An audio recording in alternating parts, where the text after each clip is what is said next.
আসলে জেলা ডিস্ট্রিক্ট স্ক্রিনগুলোতে দেখা যায় যে উপস্থিতি যে হারে থাকে সেই হিসাবে আসলে দেখা যায় যে সবার উত্তর দেয়া বা ওই যে একজন রিসোর্স পারসন আসলেন ডাইসে এসে মনে করেন যে উনার নিজের বক্তব্য শুরু করতেই দেখা যাচ্ছে যে 5 মিনিট বা 10 মিনিট চলে যাচ্ছে।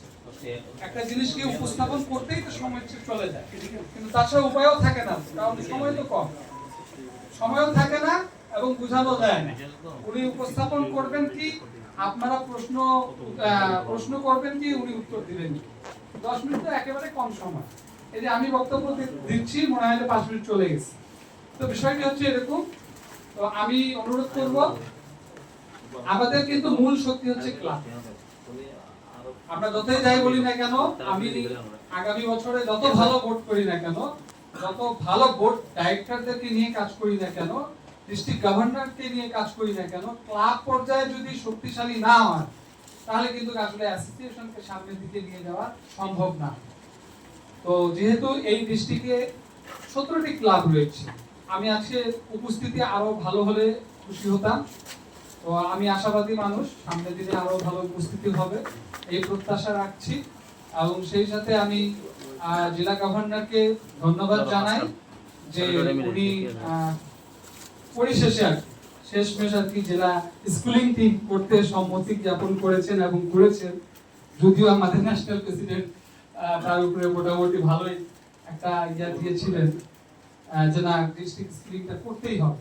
আসলে বিষয়টি হচ্ছে কি যে আজকে দেখেন প্রোগ্রামটা কিন্তু হয়ে গেছে, কিন্তু জেলা গভর্নর যদি ইচ্ছা করতেন এই প্রোগ্রামটা নাও করতে পারতো, তা এড়াই যেতে পারতো। কিন্তু তাতে কি হইতো যে আজকে যতটুকু আমরা শিখলাম বা আমরা এসে যে আপনাদের সাথে যে একটা ফেলোশিপ হলো, এটা থেকে কিন্তু আমরা বঞ্চিত হতাম। ঠিক আছে না, কারণ উনি তো জেলা গভর্নর আর হবেন না। তো উনার থাকা অবস্থায় যতগুলো কাজ আছে করে যেতে পারলে উনার সফলতা। আমার পোস্ট, আমার দায়িত্বকে আমি যতটুকু এনজয় করতে পারবো তখনই কিন্তু আমার সফলতা চলে আসবে। না আমি দায়িত্বটা নিব কেন? আমি দায়িত্ব নিব দায়িত্বটা পালন করার জন্য, এনজয় করার জন্য। বিশেষ করে ক্লাব প্রেসিডেন্ট এখানে অনেকেই উপস্থিত আছেন, আপনারা কিন্তু আর ক্লাব প্রেসিডেন্ট হবেন না। আগামীতে যারা প্রেসিডেন্ট হবেন তাদের উদ্দেশ্যে বলবো, একটি বছর যারা ক্লাবকে সময় দিতে পারবে, অ্যাসোসিয়েশনকে সময় দিতে পারবে, তারাই ভাই আমার অনুরোধ থাকবে তারাই নেতৃত্বে আসবে।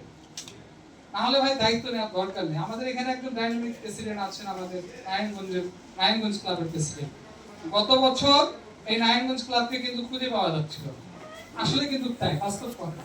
কিন্তু এই বছর এত ভালো কাজ করছে, সবার মুখে মুখে কিন্তু এই নারায়ণগঞ্জ ক্লাবের কথা। এখানে আমাদের জেলা গভর্নর আছেন, উনি প্রাউড ফিল করতে পারেন, ওনার ক্লাব কিন্তু দুর্দান্ত কাজ করছে। জেলা তিনি আমাদের বান্দরবান ক্লাব অনেক ভালো কাজ করছে, সাঙ্গু ক্লাব, তারপর আপনার পার্বত্য এলাকায় আমাদের চকরিয়া, আপনার নীলাচল, এখানে আপনার চট্টগ্রাম মেট্রোপলিটন, অনেকগুলো ক্লাব আছে যারা ভালো ভালো কাজ করছে। এই কাজের সংখ্যাটা একটু বৃদ্ধি করেন। বিষয়টা হচ্ছে যে আমরা দেখি যে গ্রুপের মধ্যে, আমি এই মেসেজটা এখানে দিতে চাই, গ্রুপের মধ্যে যে কোনো জায়গায় বন্ধু বান্ধবরা মিলে বা 2-4 জন অ্যাফেকশন মিলে আমরা আড্ডা দিচ্ছি, সেলফি তুলছি, একেবারে আগের কোনো ব্যানার ট্যানার ছিল ওটা দিয়ে ডিনার মিটিং দেখাই দিচ্ছি। ভাই ফাঁকি কাকে দিচ্ছেন? আপনি তো নিজেকে ফাঁকি দিচ্ছেন। এখানে তো ভাই আপনার তো কোনো জেল জরিমানা হবে না আপনি যদি ডিনার মিটিং না করেন, কিন্তু যদি আপনি করেন আপনি শিখবেন। আপনি অ্যাপেক্সে আসছেন, সময় দিচ্ছেন, এই সারাটা দিন পরিবারকে ফাঁকি দিয়ে আজকে যে সময়টা দিলেন, এই সময়টা তো আপনি আপনার পরিবারকে দিতে পারতেন।